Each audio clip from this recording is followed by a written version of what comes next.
मित्र हो, आपल्या देशाच्या पंतप्रधानांचे नाक गळायला लागले की आपल्या राज्याच्या झेंडा, पक्ष आणि चिन्ह पळवण्यात कर्तबगार असलेल्या मुख्यमंत्र्यांना सटासट शिंका यायला लागणं हे साहजिक आहे. कारण पदरात पडलेलं मुख्यमंत्री पदाचं दान, त्याची करावी लागणारी परतफेड आणि भविष्यामध्ये नेतृत्व आपल्याकडेच कसं राहील यासाठी मुख्यमंत्र्यांकडून पंतप्रधानांची एवढी तळी उचलणे अगदी साहजिक आहे. यामध्ये कुणालाही गैर वाटण्याची काही एक गरज नाही. काल परवा आपल्या देशाच्या पंतप्रधानांनी काँग्रेसच्या कर्नाटक सरकारनं गणपती बाप्पांना गजाआड केलं असं एक विधान केलं आणि लागलीच आपल्या राज्याच्या मुख्यमंत्र्यांनी त्यांची री पुढे ओढली आणि गणपती बाप्पाला काँग्रेसच्या सरकारनं अटक केल्याचा आरोप काँग्रेसवर केला. खरोखरच पहिला प्रश्न, काँग्रेसनं खरोखरच गणपती बाप्पांना अटक केली आहे का? नंबर 2, मोदी आणि शिंदे यांनी गणपती बाप्पाला अपमानित केलं आहे का? आणि नंबर 3, खरोखरच गणपती बाप्पांना अटक होणं शक्य आहे का? या 3 प्रश्नांची उत्तरं आपण पटकन या ठिकाणी जाणून घेणार आहोत. यासाठी हा व्हिडिओ अगदी शेवटपर्यंत पहा आणि आवडला तर लाईक आणि सबस्क्राईब करायला विसरू नका. गणपती बाप्पाचा उत्सव देशभरामध्ये अतिशय आनंदाने उत्साहामध्ये साजरा होतोय. कुठे 7 दिवसाचे, कुठे 1.5 दिवसाचे, कुठे 10 दिवसाचे गणपती विराजमान झालेले आहेत आणि कुठे विसर्जनाच्या मिरवणुका चालू झालेल्या आहेत.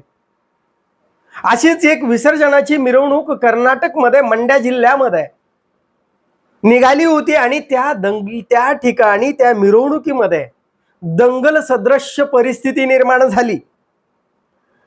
जाळपोळ झाली, दगडफेक झाली, गोळीबार झाला.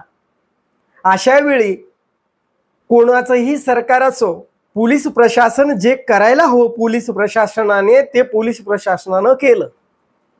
म्हणजे पोलीस प्रशासनानं काय केलं तर सर्वात अगोदर गणपती बाप्पाच्या मूर्तीचं कोणतंही विटंबन होऊ नये, कोणतीही बाप्पाच्या मूर्तीला कोणतीही विटंबना होऊ नये यासाठी पोलीस प्रशासनानं गणपतीची ती जी प्रतिमा होती, मूर्ती होती ती ताब्यात घेतली आणि ती पोलिसांच्या गाडीमध्ये ठेवली. कारण काय? कारण तिथे दगडफेक होते, जाळपोळ होते, दंगल आहे.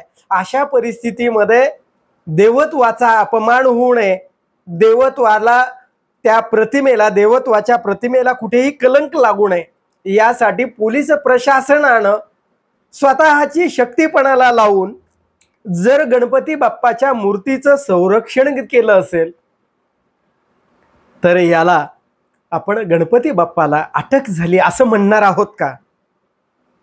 अहो, जो गणपती बाप्पा विश्वाचा तारणहार आहे आणि 2 पोलीस अधिकारी गणपती बाप्पाला आपल्या स्वहस्ते जर त्यांच्या व्हॅनमध्ये ठेवत असतील तर ते पोलीस प्रशासन गणपती बाप्पाचं भक्त नाही का?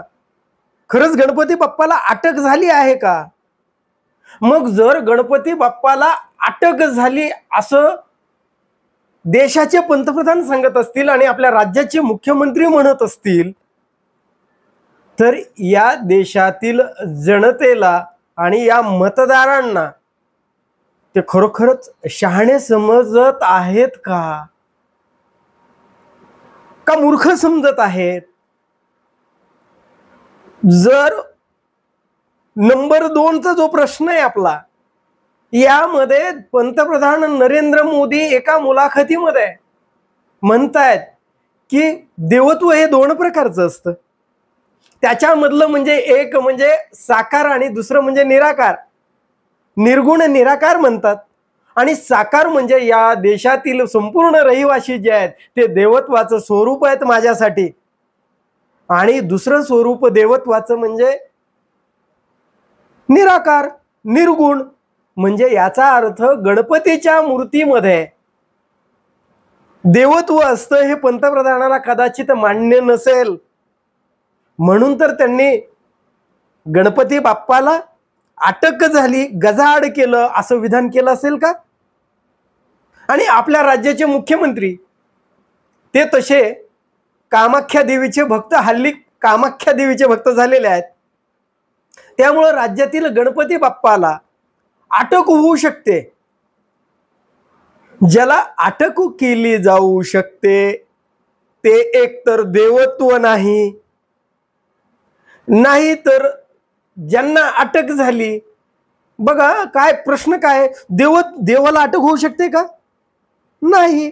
मग ज्याला अटक होऊ शकते ते क्षुद्र माणूस असेल किंवा या कायद्यानं घटनेनं बांधील असलेली व्यक्तीच अटक होऊ शकते. मग गणपती बाप्पाच्या ठिकाणचं देवत्व नाकारण्याचं पाप या देशाच्या पंतप्रधानांनी आणि आपल्या राज्याच्या मुख्यमंत्र्यांनी केलंय का? गणपती बाप्पाला अटक होऊ शकते आणि गणपती बाप्पाला अटक झाली असं जर हे म्हणत असतील तर गणपती बाप्पाचा हा त्यांनी केलेला, गणपती बाप्पाच्या देवत्वाचा त्यांनी केलेला अपमान आहे. आणि या केलेल्या अपमानाबद्दल त्यांनी समग्र गणेश भक्तांची माफी मागावी. कारण मूर्तीमध्ये देवत्व नाही. जर ती मूर्ती असेल, त्यांच्या देवत्व जर नाही म्हणून ते अटक केली, त्याला मूर्तीलाच अटक होऊ शकते ना, देवत्वाला अटक होऊ शकत नाही. आणि तिसरा प्रश्न असा आहे की खरोखरच देवाला, गणपती बाप्पाला अटक होऊ शकते का? जे अनंत आहे, ज्यानं या सृष्टीचं निर्माण केलंय, सृष्टी निर्मितीची प्रक्रिया ज्या देवत्वानं केलेली आहे, जे निर्गुण आहे, ज्याला गुण नाही आहे, जो निराकार आहे, तो गणपती बाप्पा, खरोखर गणपती बाप्पाला अटक होऊ शकते का? तर मग हे देशाच्या पंतप्रधान असतील ते तर स्वतःला खूप, कदाचित गणपती बाप्पा पेक्षा ते स्वतःला, कारण ते देवानं पाठवलेले दूत समजतात. त्यांनी स्पष्ट सांगितलंय, कारण मला ईश्वरानं याच्यासाठी पाठवलं असेल, ते स्वतःला अजैविक सुद्धा समजतात. ते मानवापासून निर्मित झालेले नाही, ते देवत्वापासून निर्माण झालेले असे स्वतःला समजत असल्यामुळे कदाचित गणपती बाप्पाचा अपमान करण्यापर्यंत त्यांचं धाडस झालं असेल.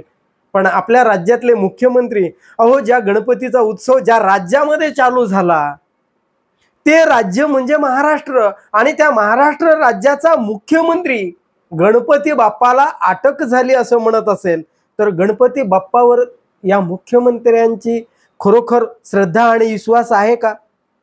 गणपती बाप्पा, अहो तुमची, माझी, पोलीस प्रशासनाची, या जगाची, सृष्टीची निर्मितीच त्या गणपती बाप्पापासून झाली असेल तर त्या गणपती बाप्पाला हे मुख्यमंत्री अटक केली काँग्रेसनं म्हणतात, तर हे काय आहे?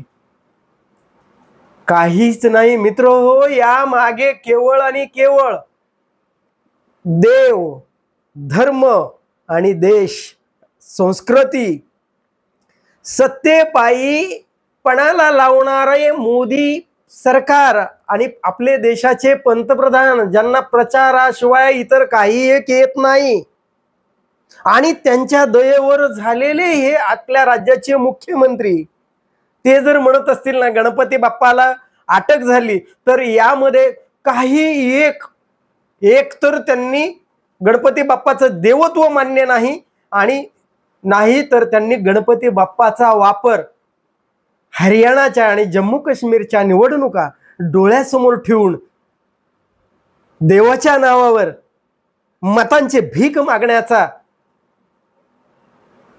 चुकीचा प्रकार तर केलेला नाही ना, ज्याला घाणेरडा प्रकार सुद्धा म्हणता येईल असा तो प्रकार तर नाही ना. तो आहे की नाही हे सर्वस्वी सुज्ञ अशा मतदार आणि या देशातील रहिवाशांच्या बुद्धिमत्तेवर मी सोडून देतो. धन्यवाद.